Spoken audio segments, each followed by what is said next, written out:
Quelle stratégie de rente faut-il privilégier? L'immobilier, les obligations, les actions à dividendes, des ETF actions ou autres? Ça va être le sujet du jour qui fait suite aux commentaires de Yann Gauthier-Stéphane qui me dit: j'ai bien noté tes remarques, quelle stratégie de rente privilégierais-tu? Immobilier, obligations, ETF actions, un mélange de différents actifs, point d'interrogation. Alors, c'est une excellente question. Déjà, on est nombreux à vouloir mettre en place des stratégies de rente. La première fois que je me suis posé cette question de mettre en place une stratégie de rente, c'était quand j'avais 23 ans. Au moment où je fais cet épisode, aujourd'hui, j'ai 46 ans. Donc c'était il y a 23 ans. Voilà. C'était à la moitié de ma vie, en fait. En fait, c'est les premiers moments où j'ai mis les pieds dans un bureau. Je me suis dit, il faut absolument que je sorte de cette cage de bureau. Je ne peux pas rester là-dedans. Il faut que je puisse vivre. Et donc, vivre de mes revenus passifs. Parce qu'il y a cette idée, en fait, en tout cas, c'était ma première idée, pour pouvoir vivre de ces rentes, pour pouvoir être rentier, bah, il faut pouvoir avoir des rentes, donc des revenus passifs. Donc, on se dirige vers des actifs de type revenu passif, c'est-à-dire qui versent, par exemple, des loyers réguliers, une régularité de revenus. On va trouver ça dans l'immobilier, on va trouver ça dans des actions à dividendes, si le dividende est assez stable, on va trouver ça aussi dans des obligations avec des coupons d'obligations. D'accord? Donc des investissements à revenus fixes. On ne va pas trouver ça dans des investissements qui n'ont pas de revenus, par exemple l'or ou le bitcoin, et on ne va pas trouver ça non plus dans des actions qui versent très peu de dividendes et qui sont assez volatiles. Par exemple, investir sur des ETF S&P 500, des ETF même MSCI World, bah, le revenu passif, le rendement du dividende est de moins de 1% en fait sur ces types d'ETF. Donc en tout cas, je vous fais cheminer là, je vous fais cheminer dans mon évolution, dans mes stratégies de rente. En tout cas, au début, c'était ça. Et puis, je me suis mis à faire le calculateur rentier, dont la dernière version, bah, vous l'avez sur le site markblursky.com, il est gratuit, vous pouvez tester. Et là, en fait, ça change un petit peu les choses. Parce que on se dit, ok, à quoi ça sert de ne vivre que de ses rentes si on peut vivre aussi d'une partie de son capital? Pourquoi, en gros, si on vit qu'avec ses rentes, bah, à la fin de sa vie, il reste tout le capital qui n'a pas été utilisé. C'est dommage. Donc, utiliser une partie de ses revenus et une partie du capital pour ne pas gaspiller tout ce qu'on a. Vous imaginez bien une personne qui, par exemple, je sais pas, aurait un patrimoine de plus de 5 millions d'euros, et cette personne, elle vivrait avec 30 000 euros par an, 40 000 euros par an. Bah, en fait, elle continuerait à s'enrichir. Non seulement le capital ne serait pas utilisé, mais il continuerait même à s'apprécier. Est-ce que ça a un sens? Donc la question, c'est utiliser une partie des revenus, une partie du capital. Donc, si on met une stratégie de rente en place, bah, c'est pas nécessairement qu'on va aller sur des actifs de type rente. On peut aller aussi vers des actifs qui vont s'apprécier et qui ne vont pas pourtant verser des revenus fixes. Et je pense par exemple aux ETF actions, qui, si vous faites une DCA sur une longue période, c'est là que vous avez les meilleures performances. Vous avez en moyenne du 10% par an, même du 11% par an, sur des ETF S&P 500, par exemple. Pourtant, vous n'allez pas avoir de rente à proprement parler, juste un petit dividende si votre ETF est distribuant, mais qui ne va pas représenter plus de 1% du montant investi. Et c'est pas pour autant que vous n'allez pas faire de la performance. Donc, vous pouvez reconstituer une rente simplement en ponctionnant une partie des performances chaque année. Et je connais des rentiers qui ont tout investi sur des ETF actions et qui sont très contents comme ça. Et chaque année, une fois par an ou 2 fois par an, bah, ils prélèvent ce dont ils ont besoin pour vivre. Et en ce sens, ils sont rentiers, mais sans avoir des actifs de type rente. Voilà, donc ça c'est pour vous positionner un petit peu le débat. Donc mitiger l'idée de bâtir une stratégie de rente simplement avec des actifs de rente. Voilà. Alors après, les actifs de rente, on peut aussi honnêtement en discuter. Parce que en fait, moi j'ai démarré là-dessus, et pour moi, être rentier, c'était être rentier avec de l'immobilier et des loyers. C'est recevoir des loyers et c'est vivre avec ces loyers de son immobilier. C'était ça pour moi, à la base, au tout début. Quand j'achète mon premier appartement, mon deuxième appartement, c'est ça. Et j'ai beaucoup évolué depuis. Parce que l'immobilier, c'est révélé être une énorme daube.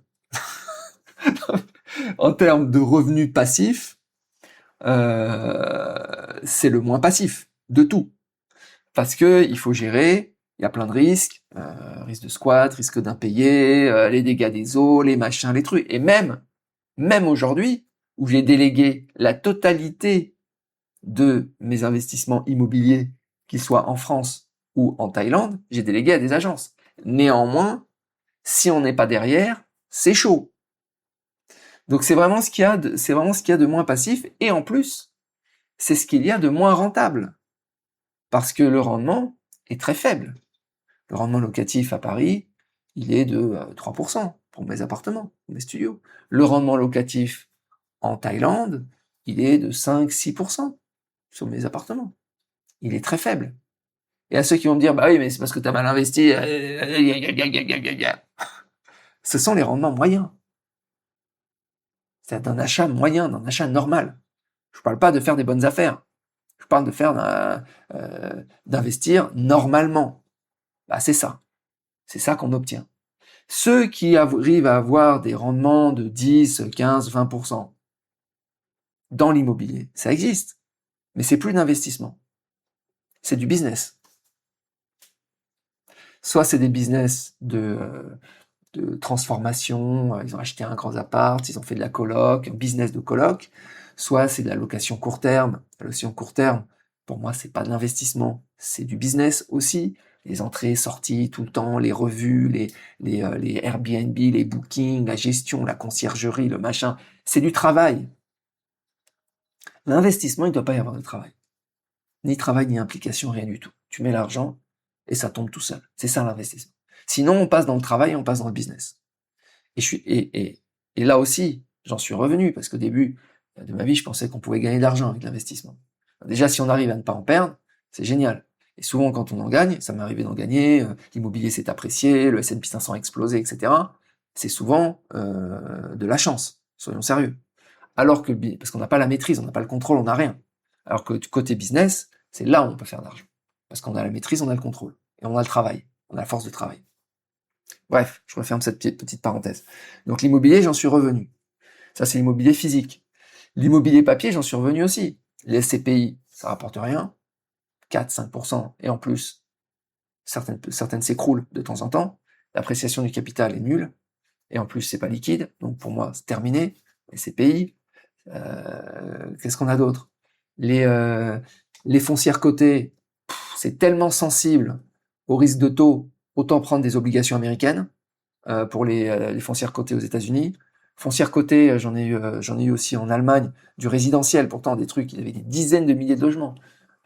Franchement, les résultats sont vraiment moches à cause de l'encadrement des loyers, plein de restrictions, voilà, plein de problèmes. L'immobilier tokenisé, bon, Realty, vous avez suivi, on est en cas de banqueroute. Donc non, c'est un faux ami, hein, l'immobilier. Pourquoi j'en ai encore? J'ai encore de l'immobilier juste pour de la diversification entre ma répartition investissement physique et investissement financier. Je veux pas avoir tout en investissement financier. Je veux avoir je veux avoir du solide aussi, donc de l'immobilier. Mais je fais pas d'immobilier pour le rendement, pour la rente. Voilà. Les obligations maintenant, qui au moment où je fais cet épisode rapportent énormément. On est à sur du 20 ans ou du 30 ans aux États-Unis, on est sur du 5,5%. On a dépassé les 5%, donc c'est énorme. Énorme par rapport à quoi? Par rapport à je ne fais rien, j'ai la qualité d'un émetteur qui est un État. Alors certes, les États sont en quasi-faillite, donc tout peut exploser à n'importe quel moment, mais c'est ce qu'il y a de plus sûr dans le bordel du monde actuel. Et ça te verse du 5%, c'est-à-dire plus que mon immobilier à Paris, et si t'enlèves les frais et les machins, je pense aussi plus que mon immobilier en Thaïlande. Ok? Donc là, on est sur quelque chose d'intéressant. Les actions, on en a déjà parlé. Bon, c'est pas à proprement parler de la rente, mais tu as une belle performance. Donc, au final, comment envisager tout ça? Bah, en fait, je pense qu'il faut, pour moi, la stratégie de rente, c'est, on va dire, un sous-produit de ta répartition en classe d'actifs et de ton appréciation patrimoniale. Voilà comment je le vois aujourd'hui. Ça veut dire que c'est d'abord ta gestion patrimoniale. Et ta gestion patrimoniale, c'est très simple. C'est, tu fais ta répartition en classe d'actifs, combien d'obligations, combien d'actions, combien d'immobilier, combien de ce que tu veux. Tu te poses les bonnes questions par rapport à ça, tu mets les pourcentages. C'est la première étape. Deuxième étape, c'est la plus facile, c'est qu'est-ce que tu achètes. Si tu mets 20% ou 30% par exemple d'actions, bah tu prends quoi? Quelles actions, quels ETF, dans quelle juridiction, dans quel machin, c'est tout. Obligations, quelle maturité, quel pays, quel émetteur, quel pays, quel machin. Immobilier, pareil. Donc en fait, tu fais ta répartition. C'est le plus dur, hein, la répartition. Personne ne le fait, hein. Enfin, c'est très rare, parce qu'en fait, en général, ceux qui démarrent dans l'immobilier se retrouvent souvent avec 95% de leur patrimoine en immobilier, sans s'être posé aucune question sur la diversification en classe d'actifs. Ils sont exposés à rien, à part à leur immobilier, qui est en plus souvent très concentré dans une zone. Ils ont un ou deux immeubles de rapport dans une ville. Et ils ont aucune exposition, par exemple, au secteur de l'intelligence artificielle via les actions. Là où j'ai gagné le plus d'argent, moi, dans ma vie, dans l'investissement, hein, c'est sur mes ETF actions. Très largement, sur ma DCA, sur mes ETF actions. Ça a explosé. L'or aussi a explosé. Donc, en fait, ces deux choses sont vraiment, vraiment appréciées au fil des années. En investissant régulièrement, tous mes excès de liquidité qui venaient de mes investissements et qui venaient aussi de mes business. Donc, c'est la régularité et c'est multiplier les points d'entrée et faire une DCA. C'est ça qui m'a vraiment fait énormément gagner d'argent sur la partie investissement. Donc voilà. Donc pour te répondre, en fait, faudrait presque éliminer cette question. Il faudrait se dire, ok, à partir, grosso modo, tu as la règle des 4%, tu vois. Donc grosso modo, tu commences à être mini rentier quand t'es entre 400 000 et 700 000 euros de patrimoine. Là, t'es mini rentier. Ok, ça va dépendre de ta manière de vivre et tout. Il y a plein de rentiers qui sont à ces niveaux-là et ils se sortent du 2000, de 3000 euros par mois sans problème. Ok. Sinon, cette question de quel actif, machin, c'est une fausse question en fait. En fait, tu fais ta répartition de patrimoine. Tu peux l'orienter rente, si tu veux, en mettant plus d'obligations, éventuellement plus d'immobilier, plus machin, moins d'actions, etc. pour stabiliser plus, quand tu vieillis, tu vas pas aller vers des trucs ultra volatiles. Donc, ok, tu peux augmenter tes actifs de rente, mais faut pas se construire une stratégie de rente en se demandant uniquement basée sur des actifs de rente. Voilà, c'est plutôt, je fais ma répartition patrimoniale, je fais évoluer mon patrimoine, et voilà quoi. Et je me sortirai ce que je peux me sortir en faisant mes calculs avec le calculateur rentier. Tu fais tes calculs sur combien tu peux te sortir par année, etc. Tu t'en fous qu'il y ait une distribution automatique de rente. Tu peux aussi revendre tes ETF S&P 500, tes ETF MSCI World, tes actions ou autres, si besoin, pour vivre ta vie de rentier. Voilà comment je vois les choses. Voilà, écoutez, si vous avez un avis, vous pouvez venir sur le groupe Telegram, on est plus de 3200, vous trouverez un lien sur le site marcborska.com, le club public, vous avez aussi le club privé, avec les membres qui ont accès à du contenu premium, et aussi au groupe Telegram privé. Vous avez aussi accès à Marc GPT, qui connaît, c'est mon avatar IA, qui connaît en fait les plus de 1300 épisodes et vidéos, tout a été intégré, donc c'est un chatbot. Il fonctionne comme ChatGPT, mais sur du contenu privé exclusif, enfin du contenu privé, voilà quoi, tous mes contenus. Et ben c'est tout. Et si vous voulez commenter, vous pouvez commenter directement sur le site marcborska.com, sur le lien de l'épisode, et vous abonner au podcast directement. Hein, vous n'avez pas besoin de passer par une plateforme, YouTube ou autre. Vous pouvez vous abonner directement. Je vous souhaite une très bonne journée et je vous dis à bientôt. Ciao!